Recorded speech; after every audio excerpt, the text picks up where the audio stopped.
Uh, my my name is Vinita Dev, and I am the significantly better half of Niranjan Dev, who you know all better. And I'm also the host this morning for a little bit. So chef and gastroenterologist, right? These are not two words you typically would say in the same breath. Although, come to think of it, there's a common platform between the two of them, which is gastronomy. And one brings art and immense pleasure to it. The other one, I'll let you fill in the blank for yourselves, right? But this morning, I'm actually going to, we are bringing to you a powerful duo that is going to show us that better health doesn't begin with a complicated diet or any diet for that matter. In fact, our guest chef today hates the word diet. That's what she said to me last time we met. So our guests this morning are essentially trailblazing the emerging field of culinary medicine, and they've been on a mission to prove to a wide variety of audiences that nutritious food does not have to be boring or it does not have to be laborious. So it is my pleasure this morning to introduce Dr. Meenakshi Budhraja, a board certified gastroenterologist with more than 35 years of experience caring for patients and training I physicians. don't want to be She's, seen. she's a faculty at Metropolitan Hospital in NYC, where she pioneered the culinary medicine curriculum for GI fellows after recognizing that many physicians receive very limited training in nutrition. Has also held leadership roles with medical boards, healthcare organizations, and national initiatives focused on digestive health, sustainability, and plant forward nutrition. Joining her is acclaimed chef, television personality, culinary educator, and cookbook author, Chef Palak Patel. Her cookbook is titled Food is Love, Plant-Based Indian-Inspired Recipes to Feel Joy and Connection. So the title itself tells you her philosophy on food and cooking and its relationship to us as a whole. Through her cookbook, media appearances, public speaking, and actually even cooking demonstrations, which she's going to do for us this morning, she continues to show us healthy food can be tasty, satisfying, and accessible to all of us at all times. So please join me in welcoming them both. A couple of housekeeping announcements. One is please post all of your questions in chat box. I will curate the questions, and at the end of the sessions, we will have Q&A, and we will try to get as many Oh, questions as possible. Please also make sure that you stay on mute throughout the demonstration and the webinar. And then last but not the least, I guess, just like that, let's start cooking. Well, I'll double check to make sure. If you can drop in the chat, can you all hear me okay? And what you should see on your screens is two split screens. One where you'll see my iPhone, and that will be my closer camera. And then one that you're seeing just Dr. Meenakshi and I on screen. So volume and the split screen so that you can see the entire demo. Also, please mute yourselves so that we can run through the demo, and then we'll have your questions answered at the end. Thank you. Okay. Well, we're really excited to be here this morning. Meenakshi and I met a couple of years ago through a mutual friend, and I was really excited to, one, meet a doctor that shares the same philosophy for food and just living well without the restrictions that we feel are imposed on us because we need to eat healthy. So we started working together doing culinary medicine for GI and hospitals around New York City.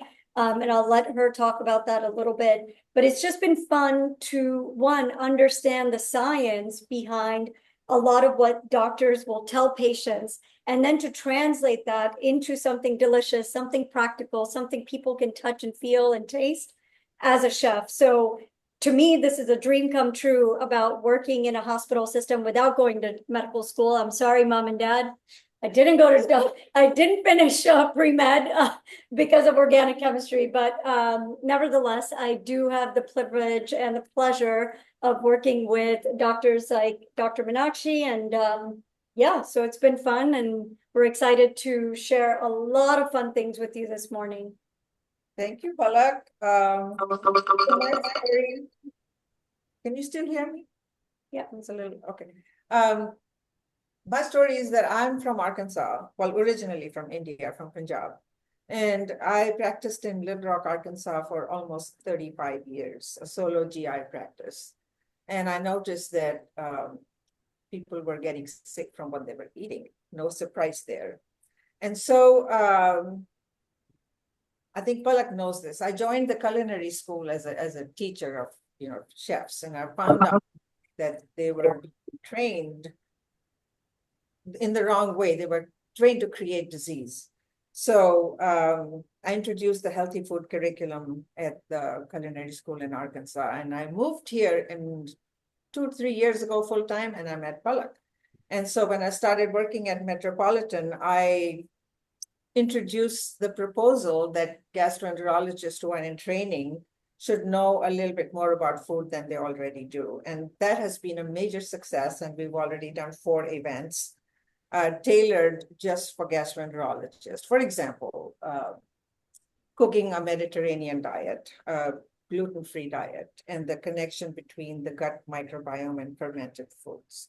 So I'm going to let her talk to you more about the nitty-gritty of it. From now on, I will not be the doctor role. I will be her sous chef, and I will be making the atta and doing the dishes alongside her. So Palak, take it away. Yeah, all right. So this morning's agenda, we're going to cover a couple of things. Please speak up a little bit so we can hear. Okay.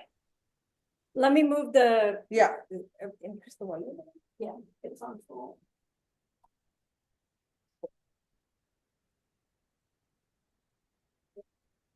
How's it now? Can you hear us?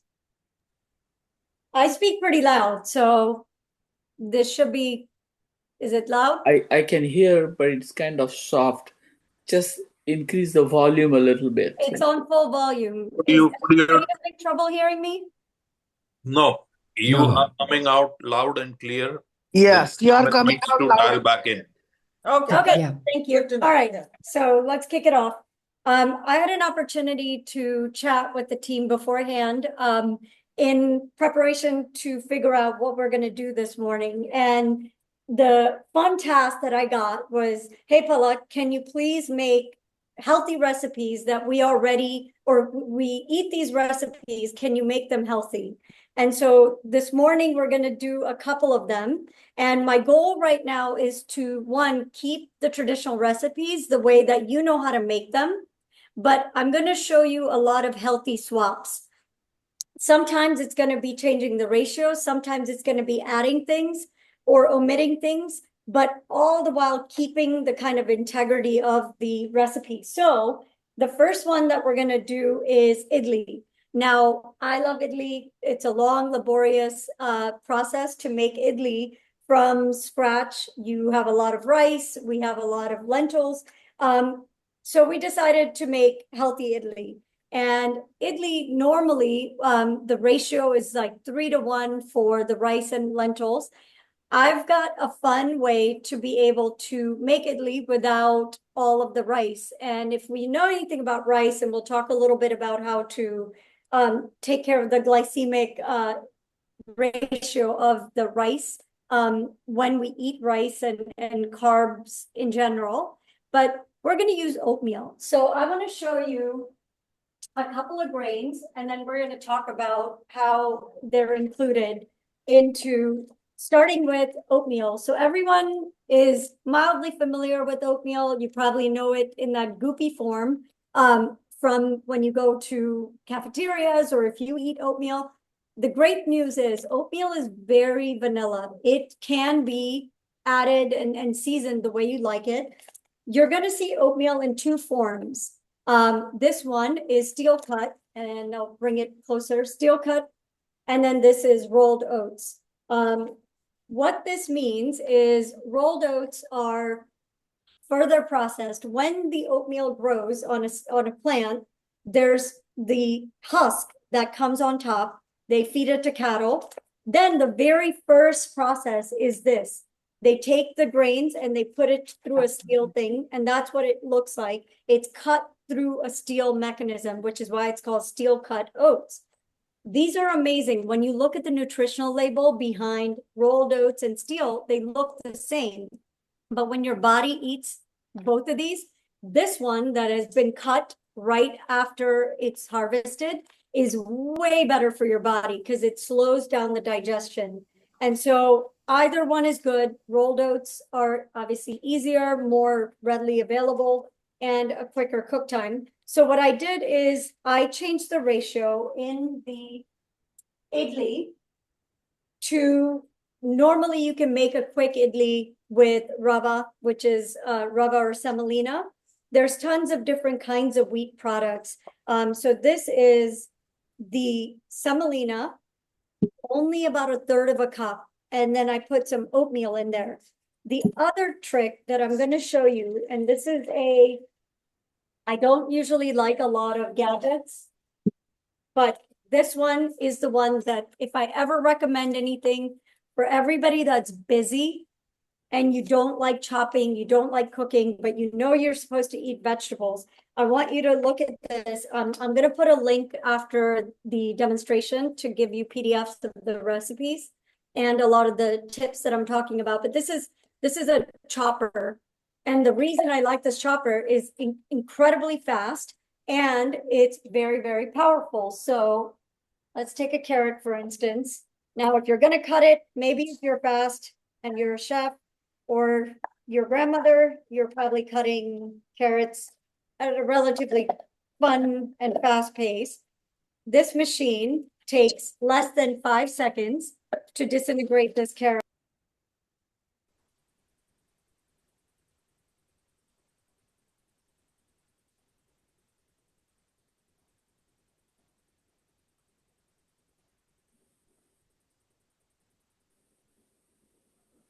I think your volume has gone now. Yeah, it's back.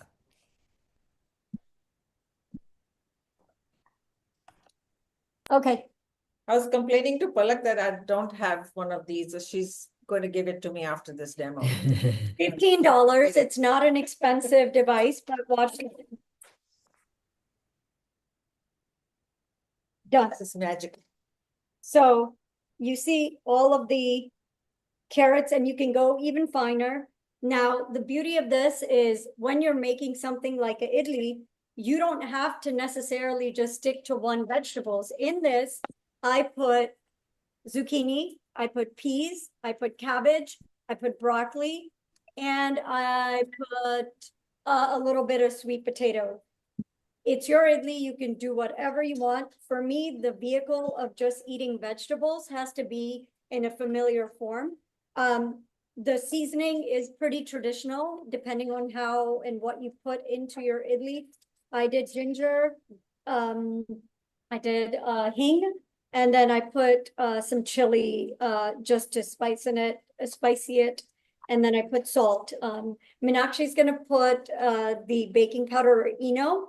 And then we have a steamer going here. How much Eno should I put? Just whatever you put in normal idli.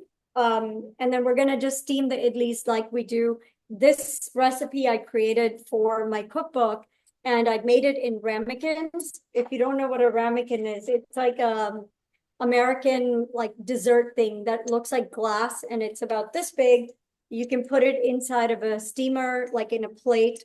And if you didn't have an idli stand, that doesn't mean you can't make idli. You can just use a glass Pyrex thing, small one, grease it, and then put it in. So idli is, Chef? yes. Good. Yep. And we're gonna mix that and then just pop it into the steamer. Again, same process for idli that, you know, if you don't have the stand, you're still going to do the same things. You're just going to use this about 20 minutes. And if it needs more, great. After it has the 20 minutes, we're going to take it out, let it rest for a little bit. And then you're going to use any kinds of chutneys that you're used to making. You can make those, and I'll talk about chutneys in a bit. The next thing I want to talk about is kind of how to amp up once you are making, for instance, a chutney. Traditional chutneys are made with cilantro, ginger, and then another like dahlia. Sometimes we put peanuts and sometimes we put cashews. Here's the beauty of increasing the nutritional value of something that you're already cooking. And that is going to be nuts and seeds. You're probably familiar with peanuts. So peanuts. Excuse me, chef. Yes. Yeah, is this good? Yeah, you're going to spread out. You need a little bit Yeah, more. okay, okay, Yeah. little bit. Everyone knows peanuts in Indian cooking. Peanuts have the highest amount of protein that any kind of nuts have. So peanuts, of course, we cook a lot with, and we'll talk about how to play with the ratio of the peanuts. Cashews, of course, another nut that is high in protein and fat. Sunflower seeds are wonderful to put in chutneys. They don't have a whole lot of taste, so if you put like a tablespoon or something, that's great. Pumpkin seeds, also they're green. Pumpkin seeds are very high in copper and zinc.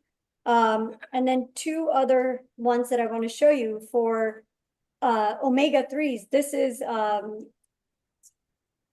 hemp seeds. Let me see, I'm going to get them out in my hands. Hemp seeds are so wonderful. They're so highly nutritionally packed, and they have very little flavor.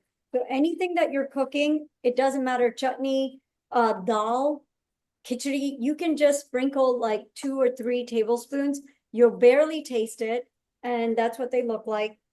And when you buy hemp seeds, you can get these at Costco, like the big bag. You want to make sure you store your extra nuts and seeds in the freezer or the refrigerator. I'm pretty sure most Indians do that. My mom has 3 refrigerators, and some of you probably have 3. So one is dedicated for nuts and seeds. Why do we do that in flowers? The reason is all of these nuts and seeds have natural oils. And what happens is the kitchen gets really hot and then it gets really cold. So the nuts will release their essential oils. And that's what makes them go off, and you'll start to smell like a funky smell. So nuts and seeds will always be in my refrigerator along with flowers. So that's a great way to keep them fresher for longer, as well as utilize them in more than just traditional recipes. You can, of course, snack on them. It's a great way to get your protein and healthy fats for the brain, including walnuts. Not as many walnuts in Indian cooking, except for dessert, but I put them in anything that I can, because when Vanita and I worked together, I worked for a neuroscience company. And one of the things that we learned in the company is a lot about how the brain gets engaged. So our brain loves novelty. That's just a neurological fact. If you take that learning and you figure out, well, how do I get my brain to be engaged in healthy cooking? The whole idea about when we work with GI doctors is to encourage patients as well as doctors, when they get this diagnosis of like, you have GI issues, oh, you have to eat a FODMAP diet. A FODMAP diet is just helpful in eliminating a lot of the foods that cause issues in our GI tract. What the patient hears is, look at all the stuff I can't eat. And I'm here to tell you, whenever we think about eating healthy or eating for a particular diagnosis, that's not the end of the world. You can have so many other things that you can bring in to eat. So just for yeah. a little explanation on the FODMAP diet, we use it for people who have gas and bloating and irritable bowel syndrome, super common condition. So when I told Palak, we can't use any onions and garlic, she just looked at me and says, no problem, I'll figure something out. And she did. So our last event that we did was on FODMAP diet, and everybody just loved everything that you made, Palak. Yeah, it's in the, when you're thinking about eating better or eating more of something, think of it as more of an expansive thing. Think about all the new things that you haven't experimented with and bring them in. So that brings me to a very, very popular recipe. I tried to figure out this morning why sabudana khichdi. Well, do you know what else sabudana is called? Meenakshi? Sabudana? Sabudana. Okay, everybody knows this, right? It's a tapioca starch. It's incredibly good, except it's all carbohydrates. My mom eats it when she's fasting. To me, it's counterintuitive. You're fasting, which is great for the body, but then you spike your blood sugar by eating this. It's just so comical to me. So first recipe that I decided, I was like, okay, we're gonna kind of do a very big health swap in this recipe and still enjoy the pearls of, tapioca that everyone loves. So a traditional khichdi, for those of you, I'm pretty sure everyone knows how to make this, but it's the tapioca that's soaked for 6 to 8 hours or overnight. Then it has a potato, a boiled potato that you cook, along with some peanuts, curry leaves. Great. The problem with this much carbohydrates going into your bloodstream with a potato is you're going to have this huge spike, and then you're going to feel tired. Can you mute yourself? Thank you. So the idea about slowing down the blood sugar spikes is to be able to add more protein and more fiber. What that's doing is it's slowing down all of the things that go into the bloodstream. And medically speaking, what is it doing? I just like to explain it like a 5-year-old. Because I had to do this for my mom. My mom was diagnosed with pretty severe diabetes in 2020. And since then, her A1C is now in the 6.4, 6.5. She's 81. And How high was it? 11 point something. Oh She was almost on insulin injections. Yeah. And with interventions like this is how we were able to get her insulin or A1Cs under control and her diabetes managed. I don't think we talk about this a lot because we focus so much on medications that a lot of it, like 80% of the reduction, can be done by food. Right. And it tastes good. I don't want to diminish the fact that good food can taste good and it can be good for you. So tapioca starch is full of carbohydrates. I found this while I was doing research. This is called Middle Eastern couscous. It's Israeli couscous, or Israeli couscous is another name.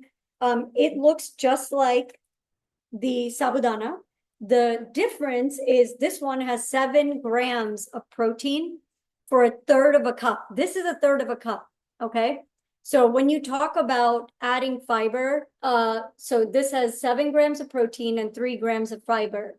When you're talking about then switching the nutritional value of something that you eat, you can mix and match. The texture is very, very similar to sabudana. So you can then add in, if you're eating a full cup, this is about a cup and some, you can just cut that into 1/4 of a cup, mix this Israeli couscous.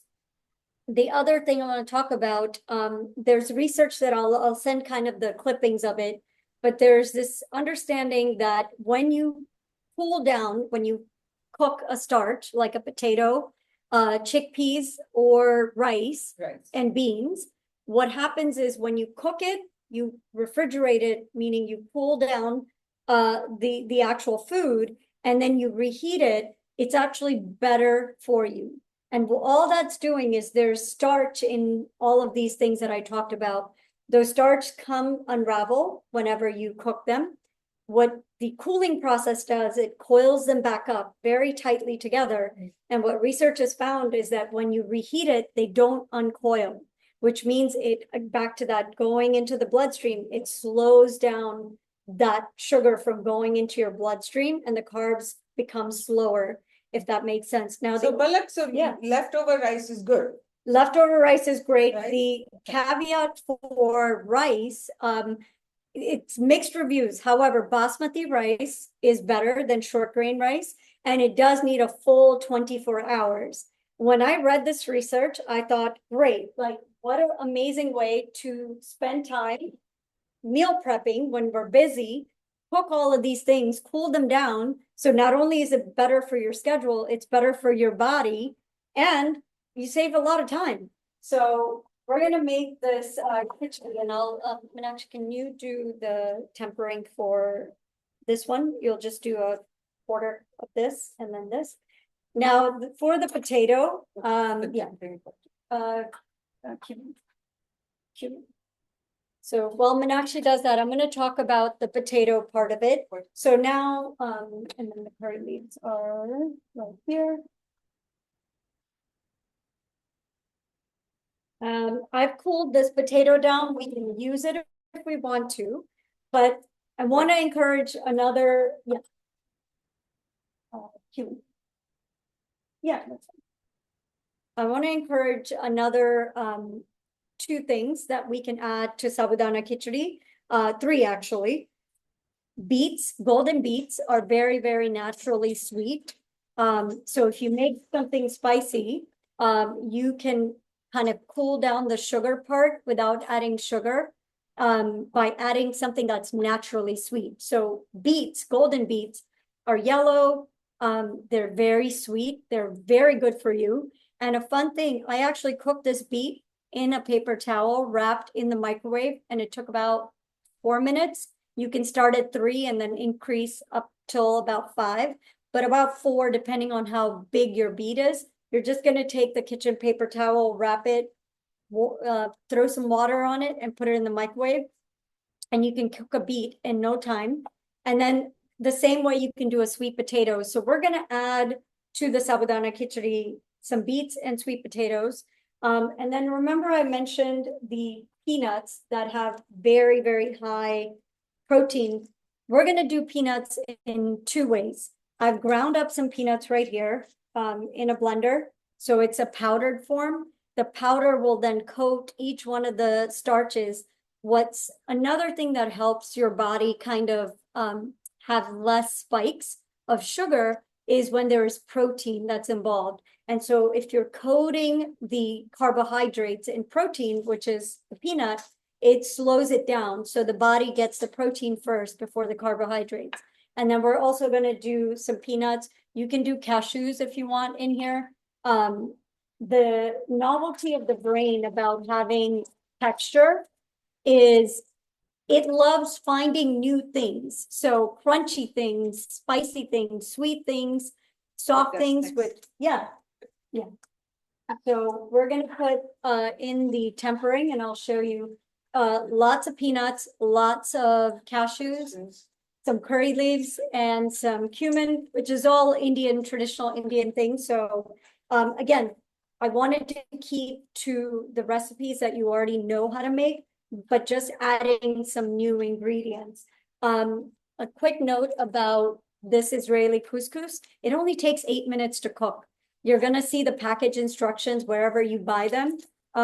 They are nice and pearly. And unlike sabudana, they cook way quicker. So 8 minutes, you can cook them the night before, put them in the fridge. Again, it's a starch. So you're going to cool down, tighten the starch strength. Yes. And then reheat it the next day and cook it. And then the last thing that I'm going to do is really, really make this a super healthy thing is I did an entire packet of greens. These are a little bit of kale and baby spinach. I blanched it and then just made this green puree. I think many of you have read the Haryali khichdi. So this is a great way to add greens to sabudana khichdi without changing anything of the traditional recipe. You can just put cilantro, some chili, I put some ginger, and I put that entire thing of spinach. So I have it. I'm going to put a tablespoon and I'll bring it over to the camera so I can show you. And then this is optional. This is not traditional, so you don't have to do it. I do it. I bought a whole coconut and grated it in that machine that I showed you. And I'm going to put some coconut for more fiber. Really quick. So this still looks just like our This traditional. smells so good. Thank you, Palak. Yep, it's traditional sabudana khichdi. We didn't add any sugar because we had natural sugar from the beets and the sweet potato. It's spicy because I put lots of hari mirchi, green chili in there, and then we're gonna finish with lime juice and cilantro. This is such a great hack to be able to eat sabudana khichdi still and enjoy it and not feel bad because you front loaded all of these great ingredients into the recipe and really change the health profile of something that is nutritionally garbage, in my opinion. Tastes great, but it's You know, I've never eaten this. Because I'm a Sabudana? Punjabi. this is a Gujarati, like my mom eats this when she's fasting all the time. This is the first time I'm actually making this. And thing. imagine a diabetic eating this, like while she's fasting, so she has no protein in her body, and she's constantly eating bowls of this with potatoes. So we have to change this for my mom to be able to balance it a little bit. And then just the other sweetness that you can put, I forgot, is sweet butternut squash. This squash is naturally very sweet. It's also, it cooks a lot easier than beet. So you can buy these pre-cut at the supermarket if you want to, in the fall and early spring. By the winter, they'll go away, but these are great to have. You can even buy these in the freezer section, which is another thing I would love to talk about for when we're busy. You're like, yeah, Palak, that's great. I don't have time to buy fresh produce. That's okay. Frozen vegetables. I want to talk to you a little bit about the process of how frozen vegetables come into a bag like this. The process is they get picked at the peak of their season. So the spinach, peas, everything is picked at the prime freshness. And then they do a process called flash freezing. Flash freezing is it gets really hot water, so it kind of cooks it and then it cools down very rapidly. So all the color, all the nutrients get closed in, they get put in a bag, and then they come to our supermarket. This is a great thing for working Yes, for working women and working ladies. adults. This is a wonderful ingredients to cook with. And then the last thing I'm going to ask Meenakshi to add is the peanut crumble. We have just converted that recipe from 0 protein to at least 8 to 10 grams of protein and vitamins and minerals. So you see, it's very easy to add good things into the things that we're already making. So that's. Palak, did you roast the peanuts before? You can, yes, you can roast it. You don't have to roast it if you're busy. Again, the idea is to consume the good stuff, however you can get it. And in that, I don't mind using the microwave when I'm busy, judiciously, because not everything, it requires a Sunday cook time. Next recipe, we can just put that in. The next recipe I got from the group was upma. Upma is traditionally made with rava, soji. These are all wheat products. And the reason a lot of semolina is not as bad, but again, like, how can we take things that we're already eating and really make them where we feel good about eating it and there's no guilt? So I decided to challenge myself and think about, well, if it's a wheat product, how can I go upstream, right? We've already learned that as soon as things get refined, the further down the process, the more refined, the worse it is nutritionally. So back to the fun grains, bulgur, which is bulgur wheat is what it's called. It's dalia, I think, in Hindi. This is cracked wheat, and I'll bring it. So is this pre-cooked? This is not pre-cooked. Okay. That's what it looks like. There's just pieces of cracked wheat. Again, this was the wheat gets thrown into a machine, cracked unevenly, so very little processing, unlike a semolina that is tiny and it's gone through the machine, it's gone through processing. So I decided to use bulgur wheat, but then I was like, well, what happens? Because the idea is that it needs something soft, and the tadka and all the vegetables that we put in is really where the flavor comes from. And you can use, again, back to the ratio. So let's assume you're using 1 cup of rava for your upma. If I can encourage you to maybe do a quarter of a cup or a half a cup, and the other half, you can use the bulgur wheat, you can use buckwheat, which is, again, a whole product. You can use millet. What's buckwheat in Hindi? Buckwheat, I don't know. Kuttu? Yeah. Millet. This is kuttu, sorghum. No. No. Yeah, this is the same thing. So kuttu is buckwheat. Sorghum is jawar. Jawar, that's right. You can use quinoa. These are grains that are, again, very high in protein, high in fiber, and there's no gluten in them. And so you're managing the gluten from the semolina and the bulgur wheat, and then you're offsetting the ratio. The other thing I did using the chopper is, I'll bring this over. I decided to add more vegetables, nuts, and seeds into the tempering. So I did dal, and instead of like a little bit of dal, I did a lot of dal because it tastes nice and crunchy. I did peanuts, I did cashews, I did fresh pea or frozen peas, and then I added. Which dal did you put?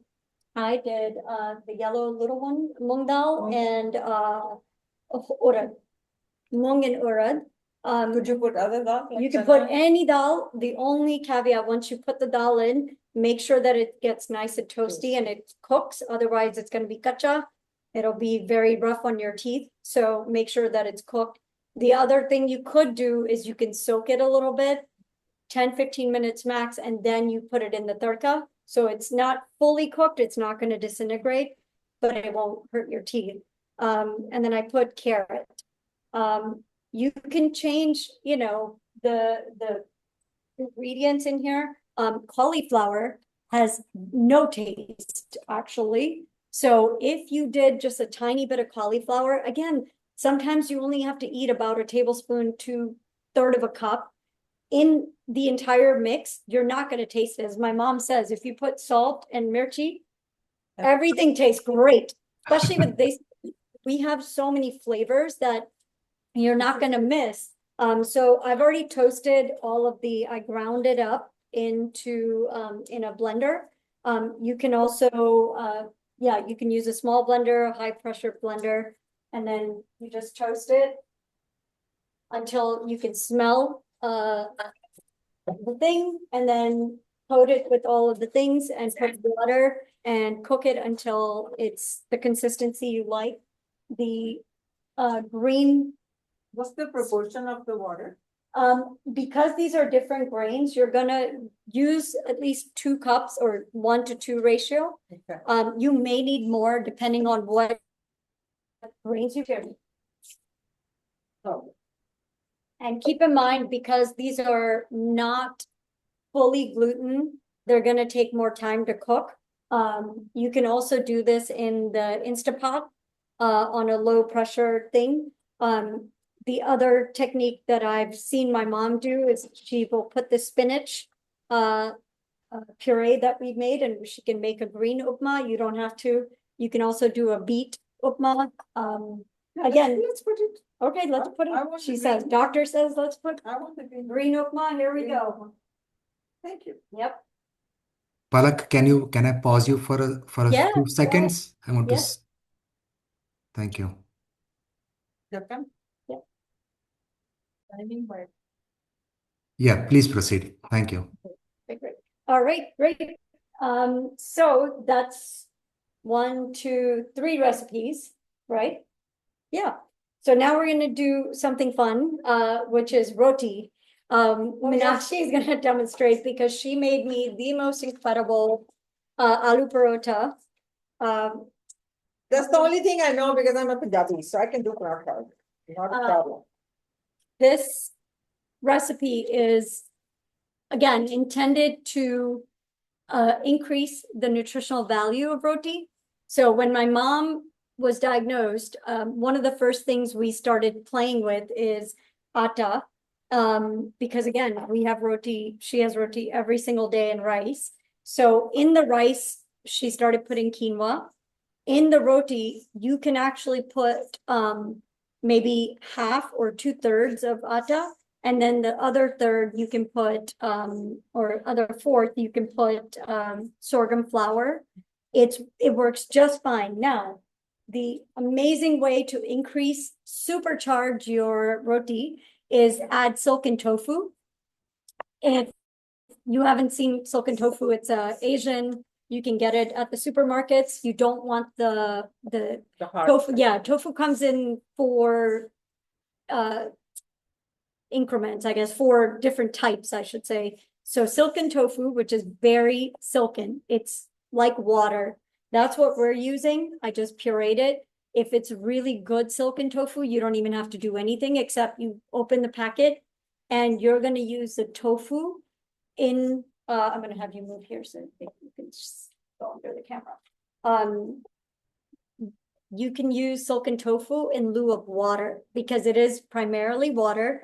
The great news is silken tofu has about 25 grams of protein in one container. So this to me is such a no-brainer. You can also use psyllium husk, which is loaded with fiber, and it works so nicely to keep the rotis together, especially when you use millet or sorghum flour, because they don't have gluten. The binding quality of psyllium husk inside atta is beautiful, and it rolls out just fine. There's no flavor and no taste. All you're getting is the upside of the protein. You're going to make the atta just like you do and make the roti. No one will know that there's an entire packet of tofu hiding. This much atta Yeah. took one. Not even, no, it's almost half a container. Okay. So we go through about, my mom makes a stack this big. One container is fairly easy. And it's just a great way to be able to add protein. Part of the diabetes, which most South Asians are prone to, it's really for them, the hardest thing is how to add protein easily and how to add fiber. Fiber comes from fruits and vegetables, and protein comes from these sources that I've showed you, especially plant-based protein. If you eat meat, that's a different story. That's a little easier, but there are so many amazing, interesting kitchen things that you can add into your flour. Protein, yeah. Yeah. So for people who eat meat, that's our the timer for the idlis. But if you eat meat, you probably get enough protein. But if you don't, then your protein will not come from just one source. It's not only going to be dal or rajma or whatever, but it's going to be like nuts and seeds and tofu and everything combined. So just keep that in mind. You don't have to get your protein from just one thing. Yes. And the idea about stacking, like I showed you, just taking interesting things and pureeing them, putting it into various, sauces, chutneys. That's a great way. Chutney is an easy way. You can put spinach and hide a cup of spinach very easily in chutney with cashews.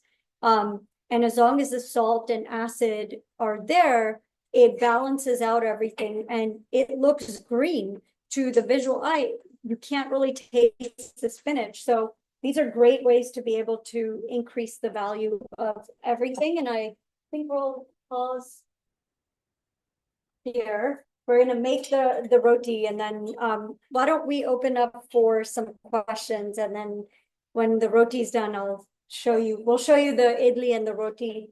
And as Well, much I as hope my roti puffs, this will be no pressure. no pressure. No pressure. Thank They you. do. We made aloo paratha with this, and we put some green onions that are in season in the spring. We put those inside the parathas, and It was absolutely delicious.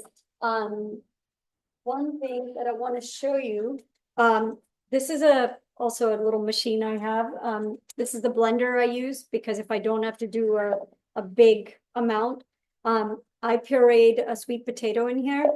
A lot of times for my nephew, we will put the tofu and sweet potato inside the blender just like this, make the liquid, and then put it into the roti, and it's absolutely delicious. He doesn't know. He just thinks he's eating green and orange things, which are very fun for him.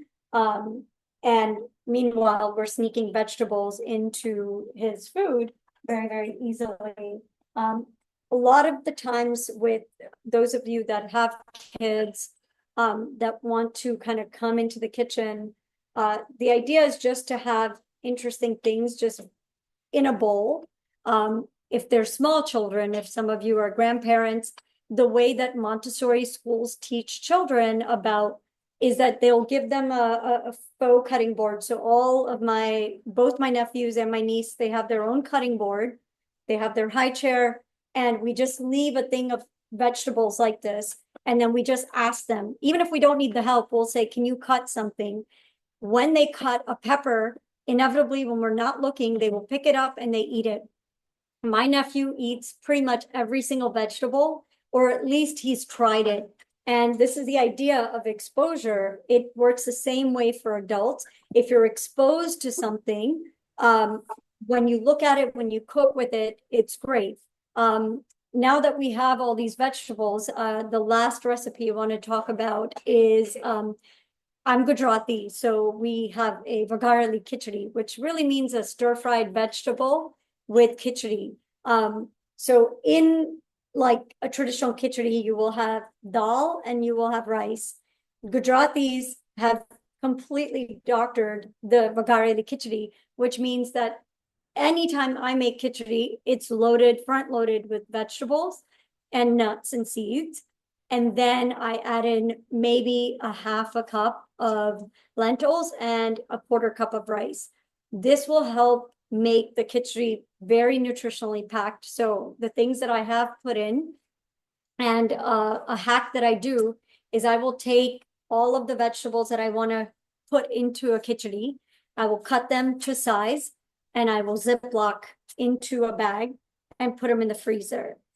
All I have to do next time I want to make khichdi is I pull that bag of pre-cut vegetables and I throw it in and into an Instapot or a pressure cooker. So traditional Gujarati khichdi, which I'll include the recipe for, will have cauliflower, potato or sweet potato. This recipe, I do like a little potato, so maybe a quarter of a potato, some cabbage. I will put some broccoli, a tomato, and an eggplant. Again, it can change based on. Yay! Bring it! Yay! Hold on, we gotta show this off. This is the tofu roti. Ooh, it's nice and hot and it's soft, as you can see. I see. And it tastes pretty good and soft. The only difference I would say, if you're used to making like Punjabi style rotis, the dough is a little bit stickier and it browns a little bit faster than just the regular roti dough. So, but it's a great way to experiment in the name of health. We need to learn new things because no one wants to take medication. So the vagar khichdi I just mentioned has all those vegetables. You can cut them, chuck them in the freezer. And then what you're doing is you're doing the tadka with the vegetables first, slightly cooking them for about 5 minutes. Then you do your rice, your lentil, and then water, close it. And it's a fantastic, fantastic khichdi because it has a lot of vegetables. And for kids, it's a really great way to, and adults, let's be honest. It hides a lot of vegetables. My personal favorite is I'll put in half a cup of cashews because I like finding the crunchy cashews as I'm eating. And then we make a chash, which is yogurt with some cumin and cilantro. And that's pretty much it. I think we are. So the cashews you put on top? No, you put the cashews because you want, anytime you're working with a raw nut, you want to be able to at least give it some heat. What heat does is these nuts are really closed. So all of the oil is like buried inside the nut. The minute you heat it a little bit, gently heat, not char it. As soon as you heat it, the pockets of oil will open, and that's what gives it a brown color, and then those essential oils release into your food. This is true with any nut and seed. Obviously, the bigger nuts take a little longer. Things like pepita take a little less time, as much as walnuts.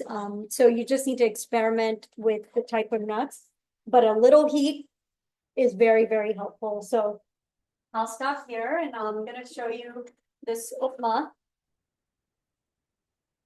You know, the consistency looks the same, and well, it is, but again, like the Yeah. texture of upma, whereas it's like a porridgey thing, it looks very, very similar. And again, you can play with the ratio. The idea is, I don't want to take away what you're making completely, but if I can add a cup here, a quarter cup there, I think, and you increase the vegetable count, all of a sudden you're not feeling guilty about what you're eating, and you can continue eating it. That's really the goal. And it tastes amazing. So I'm going to stop here and then we'll open up for questions.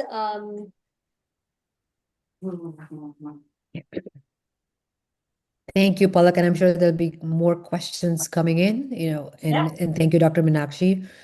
But just kind of, I know you covered this when we met before, this session, and one of the things, we talked about is kind of, maybe a fish or chicken recipe, and I think you specifically said something that I would like for the audience to hear is like why we kept this session focused more on those rotis look amazing. I know. So good. Yeah, yeah.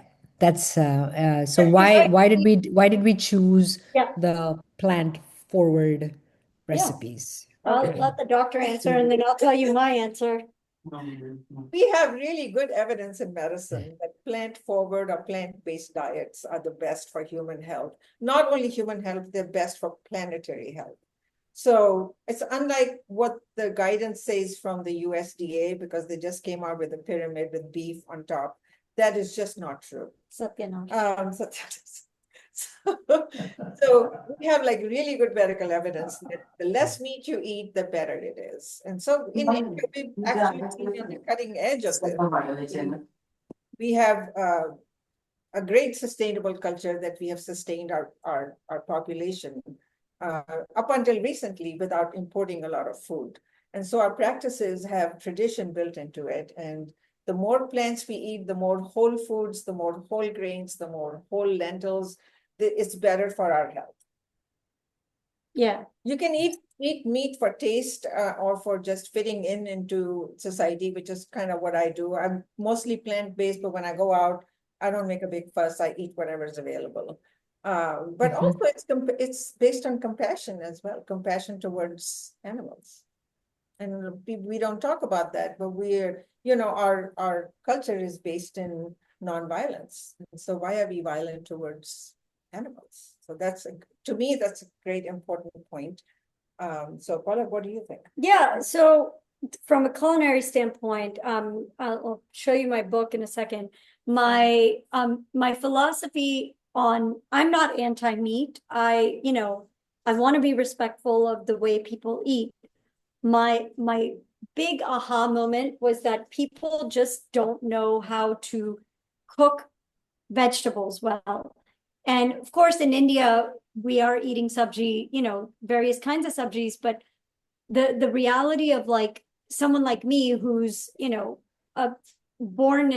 raised here, I was born in India, to incorporate more vegetables. Like I'm not making sabji every single day, but the idea is to really take what we're already doing and the things that are in our culture and really amp them up. Like traditionally, if you look at the history of India, we actually ate a lot of millet and sorghum because, especially in Gujarat, there's a lot of the work was done in the fields, you need a lot of energy. So one of the things that is a hallmark of eating like complex carbohydrates and those gluten-free grains that I showed you, and the things that are very tough for your body to digest, meaning the length of time it takes, it's really a lot of a internal energy source. And so plants and grains do that really, really well.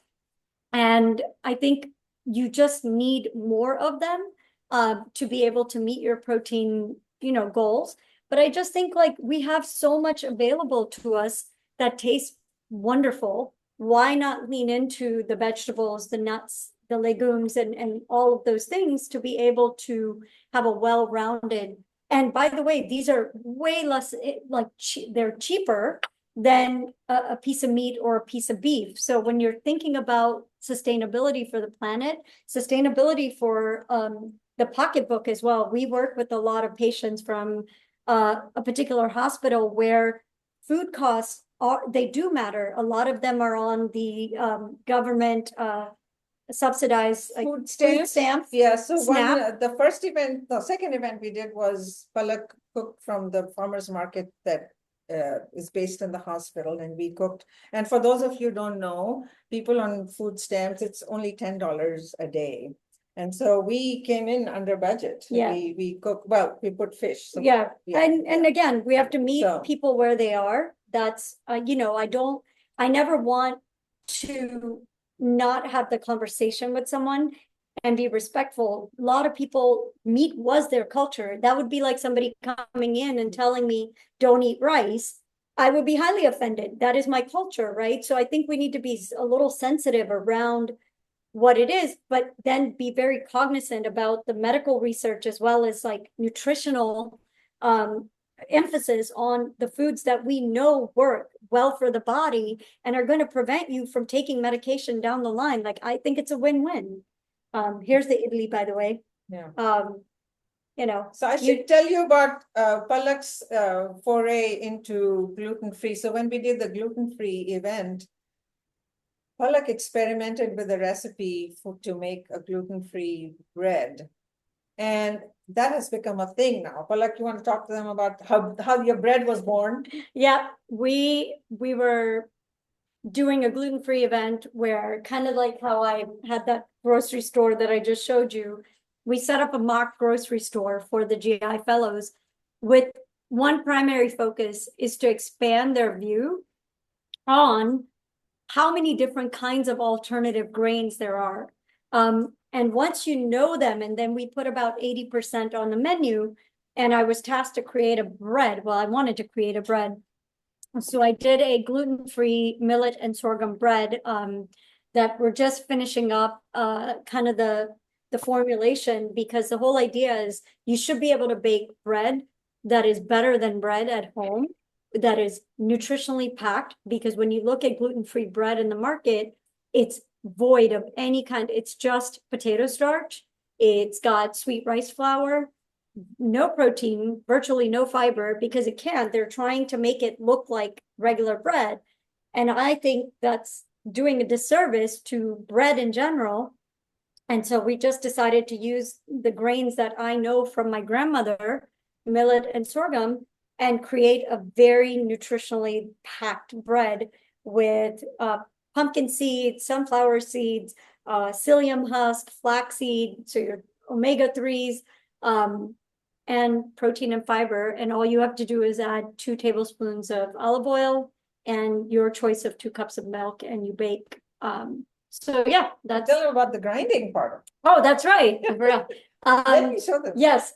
So we, again, this is extra credit. Don't expect everyone to go out and get a food grinder. But if you know anything about Indian grandmothers, including if you had one that had a chakki, which is what we used in Gujarat to like mill the grains from by hand, Meenakshi actually bought one and gave me a mill. This particular mill, This is like your grandmother's chakki. but it's way It's modern. like- It's lightweight. And you can put in any kind of grain. I've done an entire thing of chana, chickpeas. All dals fit into it. Beautifully. Chickpeas fit into it, and you can make fresh atta at home. Yep, and you can make the alternative grain atta with this. It grinds it because it has lava plates inside. So it really is a very powerful, it will crush It's the like grains. a stone. Yeah, it's a lava stone plates inside that grind together, and you can play around with the consistency. So when I make chila, Yeah. I also use that machine. So, all right. So a couple more questions. Like I think on the topic of baking, since you brought up bread, there was a question from the audience about baking soda and the use of Yeah. it. Does that destroy nutrition? Is that hard on the stomach? Any thoughts on that? Not that I know of. No, and it's such a trace amount. Like It's a in, very small one, but Like- it does add sodium. So just factor that in, but it's not a large amount. I think if you're thinking the difference between fermented foods, rising with the effervescence that you get with like idli and dosa batter that you have naturally fermented, adding that's the thing. It's preferable to do fermentation traditionally. But if you're in a hurry, if you're a working lady, then you need to, Yep. take a shortcut. Yep. It's a good shortcut. shortcuts are okay. I want to be mindful of the way that we live our lives today. And some of these are, of course, fermenting naturally. And all of the things that I showed you, they can all ferment. Fermentation is fermentation. If you plan ahead, if you know you're going to make idlis, the next day, then you make the dough. But if you haven't planned ahead, then you do shortcut. Right. Coming not- it's to necessarily start. bad for you. Just Yeah, keep go the ahead. soda. Sorry. Yeah. Right. There was a question about, do all cooked starches need to be cooled 24 hours to make the starch more resistant? For the research, it's beans, so legumes, potato, so your white potato, and beans, legumes, rice. But the only caveat for the 24 hours is the rice. Everything else is just refrigerate, meaning cooled completely. So that could happen in 2 hours, 4 hours, it doesn't matter. Rice in particular, basmati rice, it does need 24 hours from the research studies. Chef, how long can rice stay in the fridge without going bad? And if you put it in a glass thing, your fried rice, by the way, that you eat from Asian restaurants, that's 3 days old rice. They are purposely drying the rice out so that it can absorb the sauce when they cook it. So you can leave it for at least a week. I'm like, Right. yeah, I don't put as long as, so it needs to cool. So the way to mitigate for bacteria is I will cool it completely to room temperature, then put it in a glass tight container. You're not taking it out, putting it back in. You're not fluctuating the temperature of it. If it's just in cooled, it'll be fine for 5 days. Right. Smell it, of course, because your refrigerator might not, something could have happened. But on the whole, most Asian restaurants have like 3-day-old rice for fried rice, if not more. There was a couple of just a general requests. We don't need to go through this now, but if you can give us the brand names of the blenders and the devices that you use, that would be super. Yeah. The other thing is, I think you mentioned a diet at the beginning. Was it for IBS or something at the beginning of what was that diet? If you can just say you mentioned an abbreviation. But what was that? It's called okay. FODMAP, and it's for sensitive stomach, people who get gas and bloating and nothing else has been found on testing. So you want to try this diet. It doesn't work for everyone. You try this eliminating things, starting with gluten, dairy, onions, and garlic. Those are the biggest ones. And then you reintroduce them. So Palak did a fabulous job of what does it look like on a completely FODMAP-free diet, and then you stored small amounts of garlic and small amounts of ginger, and then a fully normal diet. So it's not something that you need to be on forever. It's just a trial diet for 2 weeks. Yeah, and Okay. just caveat, this particular diet you don't put yourself on, you're going to be with a healthcare provider Yeah. as well as a dietitian because they need to on-ramp you and then take you off. So it is a So very, it's not a it's not a like a Mediterranean, self-diagnosed, yeah. you know, of course you can try, there's nothing wrong with it, but the folks that really get put on this, like my understanding, that you need a professional to get you on, and then, you know, the 3 phases that I learned. So first is elimination. So mostly the foods that cause an upset stomach. So ginger and garlic and chilies. Most of the things in Indian cooking are high up on the list. And onions, the green part, green part is okay. Yeah, The white chives are okay. So you're like, but in all herbaceous, like things like herbs, you know, oregano, all those are fine. Our chili is not great.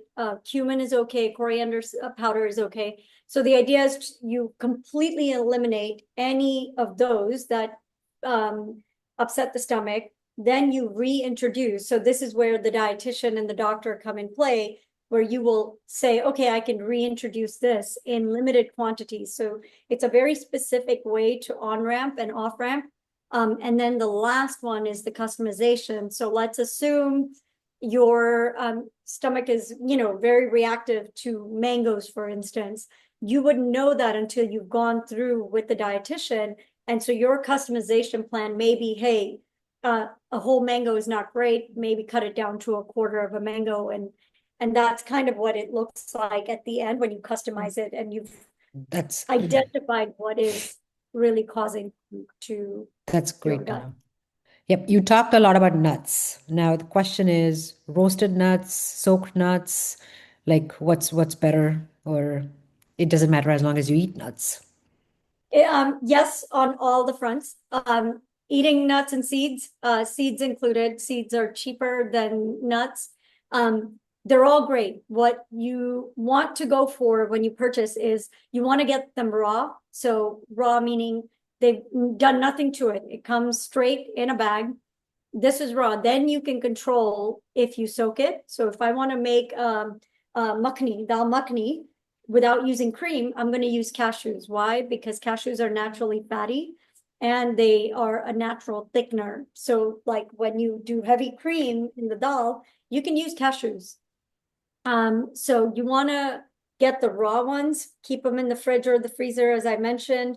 And then soaking always is better, just like dal for the stomach, but it's not always necessary. Like it's nice to soak if you have the time, but if you're using it to get a crunch, then soaking is not going to work. So depending on what you're using the nuts and seeds for in the recipe, I like the crunchy factor. So a lot of mine, it would just be gently roasted. So the natural oils come out and they're, you know. But Palak, if you have exams, you have to have soaked almonds. You do that in Punjab. This is a whole wife's tale. Like, I don't know. It's a old wives' tale. Okay. Yeah. Good to know. And you're taking out like the part of the, you know, like the husk, the chilka, which does have a nutritional value. So I sometimes enjoy soaked nuts. It reminds me of my grandmother, but for the love of God, just eat the whole nut. Yeah. So what, I know you also showed a variety of flours, right? And a question is like, I guess just going back to what should we think are like staples or must-haves in the kitchen where, yeah, that was another question from the audience. Yeah. So let's bring this back. Here's the one thing. I think this is a great time to experiment with your own palate. If you can find in your local area, like a Whole Foods, a lot of times they do bulk, you know, where you can just get a small amount. The reason I say that is because you may not like a flour that I like.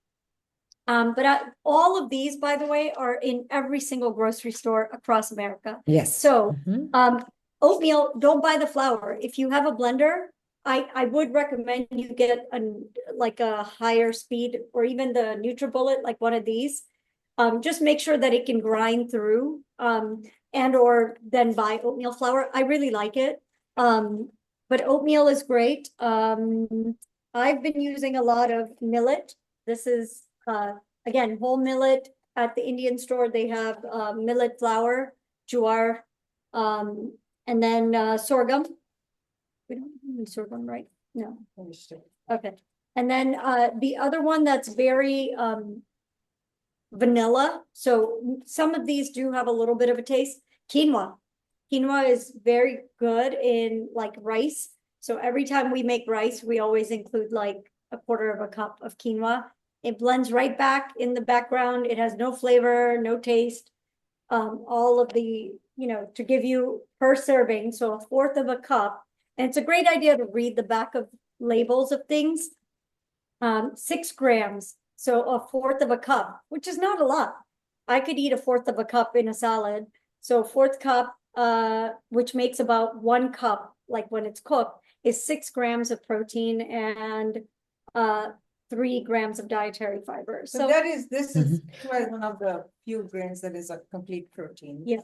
So it's a legume, but it's also complete protein. So back to the little soaking thing. And I think I know why somebody asked that question, because soaking is a different quality in the nutritional profile as well as soaking dals. So most of the dals, particularly moong dal, which have the most data for, that if you soak it and sprout it, the amino acid lysine increases in it.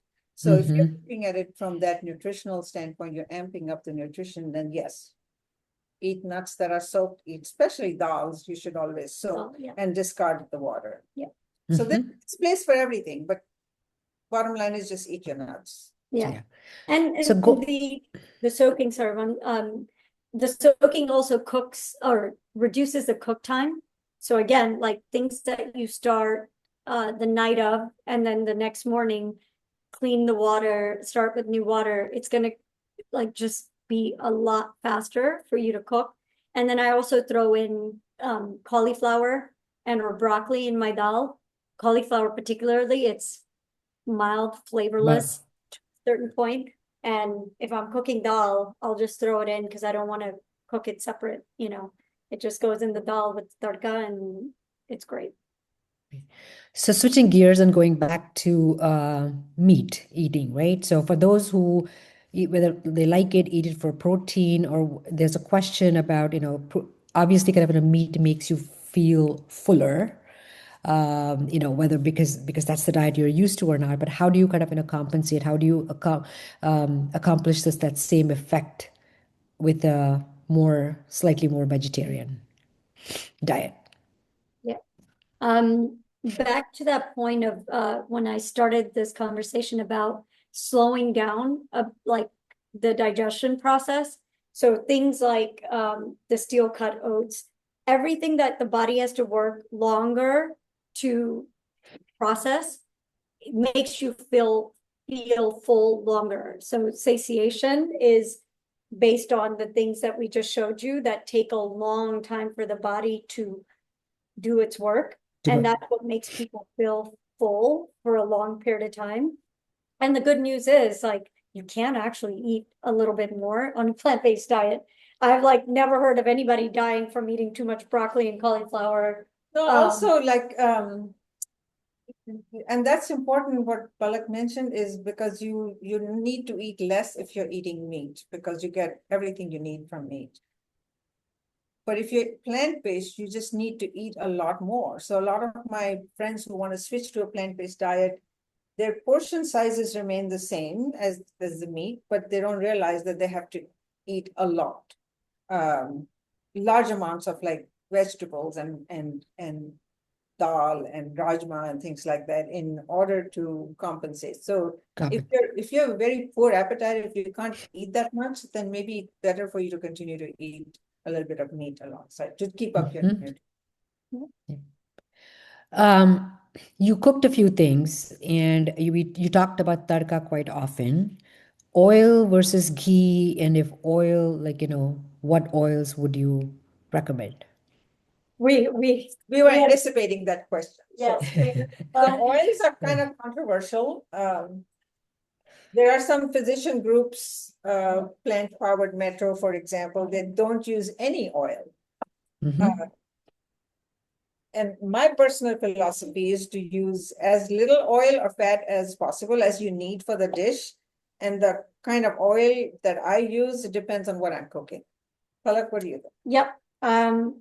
I am same. Here's my answer to oil is a fat.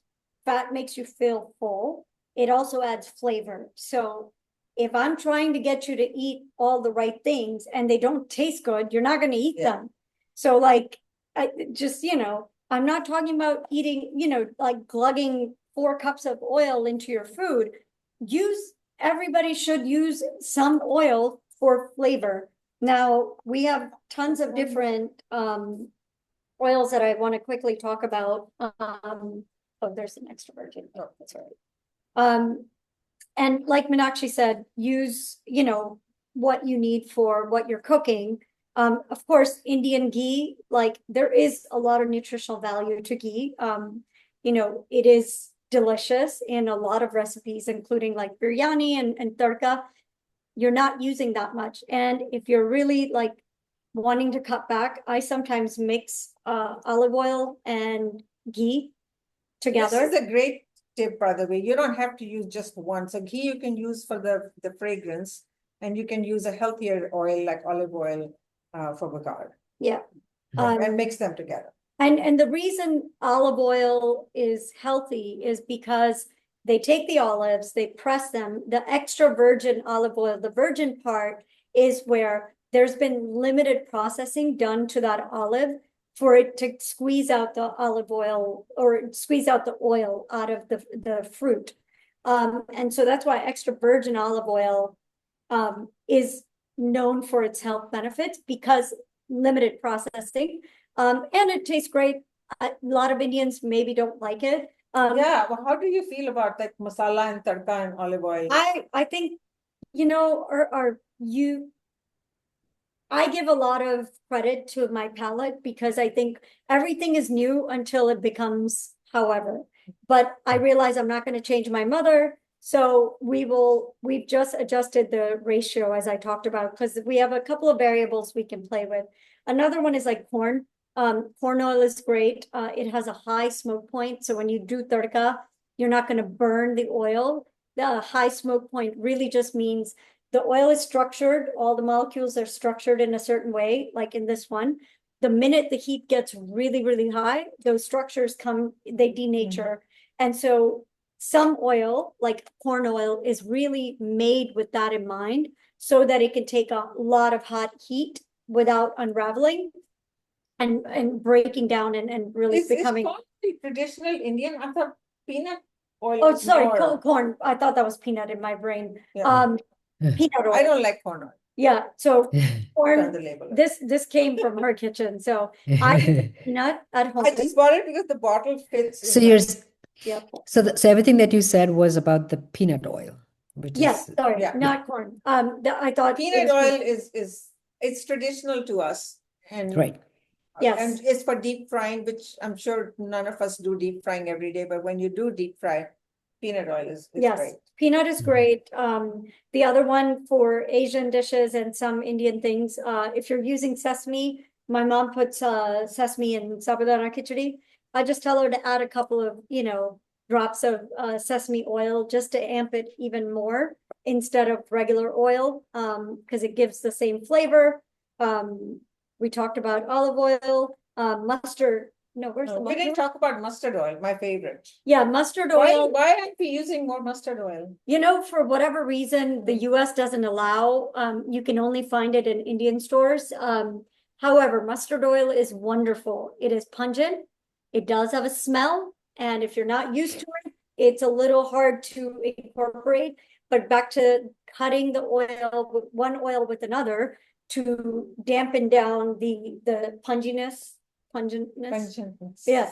The punginess. Do you burn sarson ka tel Yeah. or Sarson ka tel is something that does need a high until it smokes, which is counterintuitive to all these other oils where I'm like, don't burn them. Yeah. That one you do want a little smoke, and then you'll hit it with the other oil that you want to balance it out with so that the flavor doesn't come. It's punchy. Like you'll know when mustard oil is in your food. I love And it. then Not for everyone. How about So that's oil. canola, Yeah. canola and sunflower? Yeah, sunflower, canola, sunflower, and vegetable oil are all modified, like it's called the rapeseed, and the seed is then refined to make an oil and to make it more stable. Again, they're all neutral oils that have a high smoke point. But talk to us about seed oil. You know, there's this thing about I think seed oils get a bad rap. We were just watching the research on it yesterday. And even before all of this, here's the thing. People started going on to, social media and blasting seed oils. What people don't realize is avocado oil, by the way, like pure avocado oil. Yes, you could find it. You're paying such a premium. And if you don't get the right brand, it's actually cut with refined oil. And so you're getting a quarter of avocado, but then it's cut with the cheaper oil. The reason seed oil gets a bad rap is because a lot of the junk food, like chips and all of these things, have the cheap canola oil because it is so easy to get and easy to put into a lot of the junk food, which we're trying to reduce. And so that's kind of where it started getting a bad rap, is because those foods have a high amount of oil to make them taste good. They're usually fried, deep fried. And so that's one of the reasons seed oils kind of but the way we're cooking, I mean, a tablespoon, teaspoon here, by the way, it's not, there's a long list of things that'll really put you under before 1 tablespoon of oil ever does. That's We great. talk about processed foods like haldiram tastes so good. I know. But you solve a lot of problems by just cooking your food at home. Yeah. Because our snack food, if you go shopping now at Patel Brothers, there's 2 different aisles of just processed junk food. Please avoid those. Those are not good for anybody. Yeah, it's to give your body a fighting chance. If you had all of what we're doing, and I eat chips, I eat donuts, I eat them judiciously because I have my safety net, right? My body can handle an occasional treat here and there because I've set it up so that when something does come in, it's a bleep on the radar. Yeah. But if I was eating haldiram every single day, my body doesn't have many defense mechanisms. While I'm on that topic, one quick thing, it's a whole nother conversation, but weightlifting, especially for every age, including, people at my mom's age, weightlifting, your muscles are the biggest defense. Before medicine ever touches, your muscles do so much, and they are a huge line of defense in the body. When we don't have muscle strength, everything goes downhill. You can eat the fantastic meal, but if you don't exercise, you're not. Yeah. So just not as cardio is great, but the thing that really needs to be adopted by especially South Asians and women that are South Asian is weightlifting. 10 minutes, 20 minutes of just you can do it at home, lift a box, but just you want to use your own body's weight to be able to build muscle so that you can open jars. Grip strength is a great trait for longevity. Yes. So to be able to grip something and open it, to be able to pick something up, reach something and bring it back down. All of those are strength training. And this really needs to start in women in the working age group, working women, in the 30s. Yeah. That's great.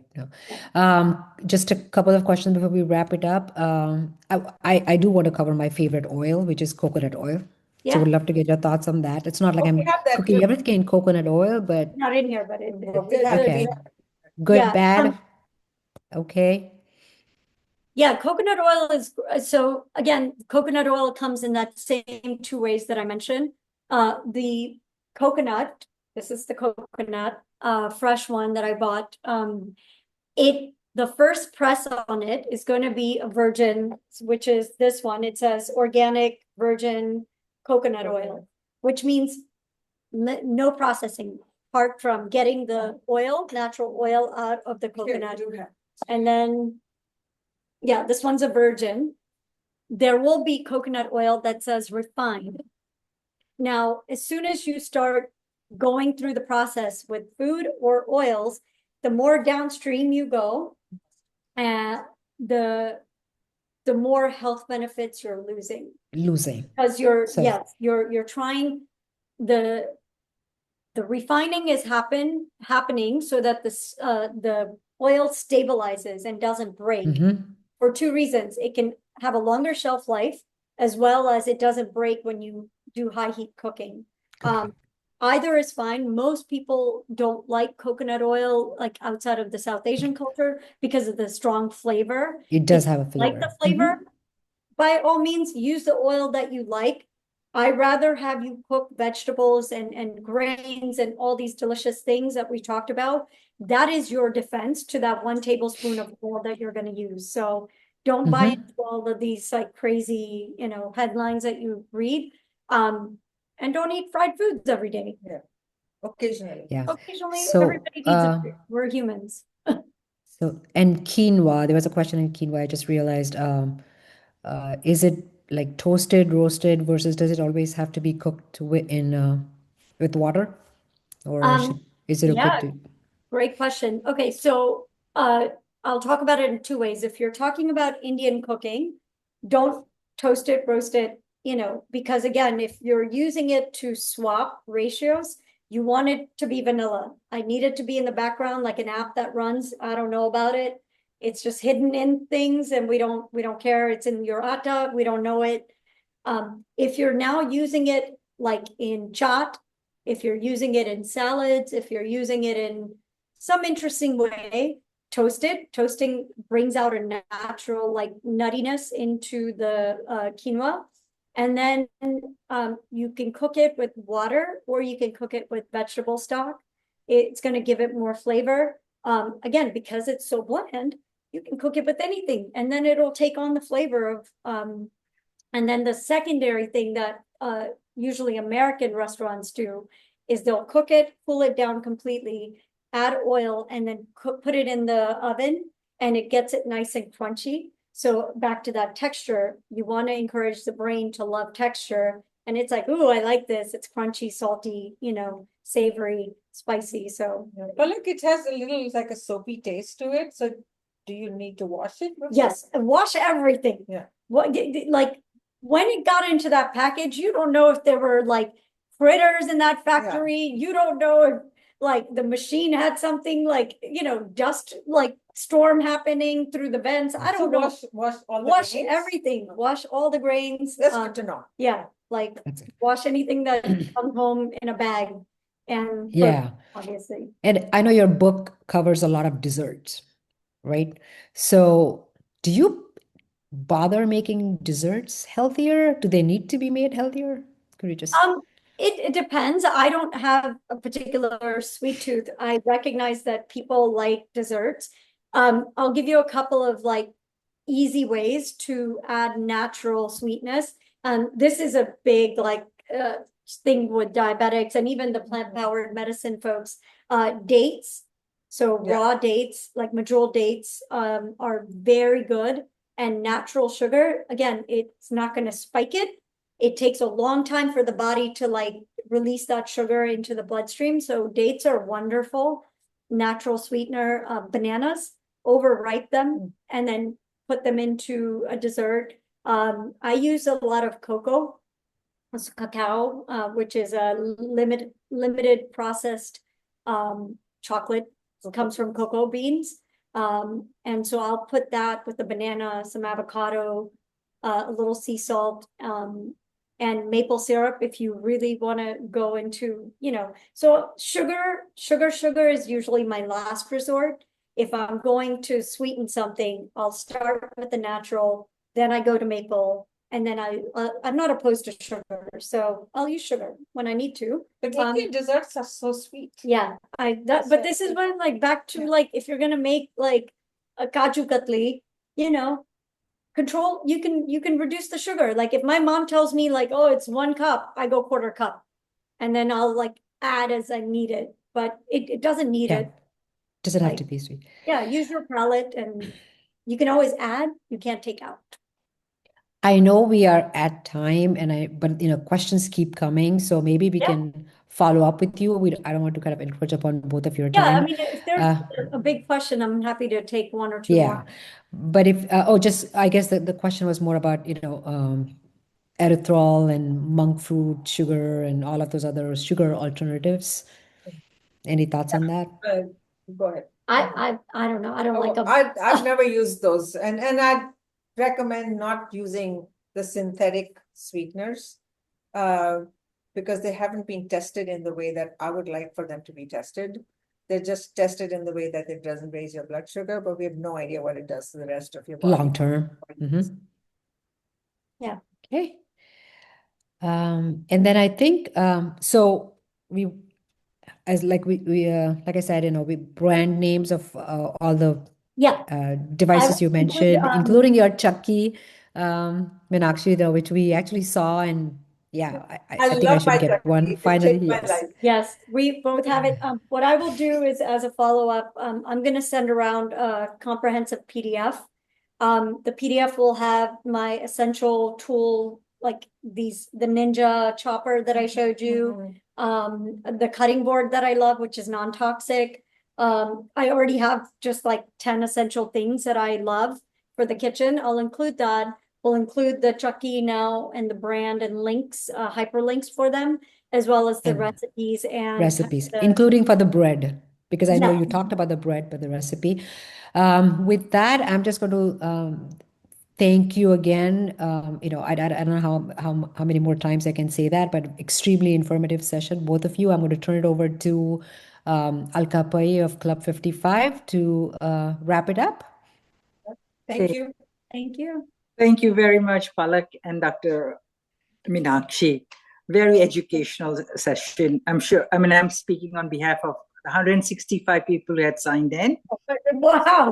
Yeah, that's a lot. Yes, I'm sure they all appreciate it. And I love the way you integrated veggies in idli, upma. That's a very new thing for me to learn. And also, most importantly, I have to thank Vinita. She made this session happen. Thank you so much, Vinita, for organizing this and getting these excellent speakers to do the presentation. And thank You're you, very all the welcome. people who attended it. You made it successful. Thank you. Yeah, thank you. Thank you. Thank you. Thank you very Morning much. with us. I know. It Thank was really you. fun. Yeah. Bye-bye. Bye. You. Bye.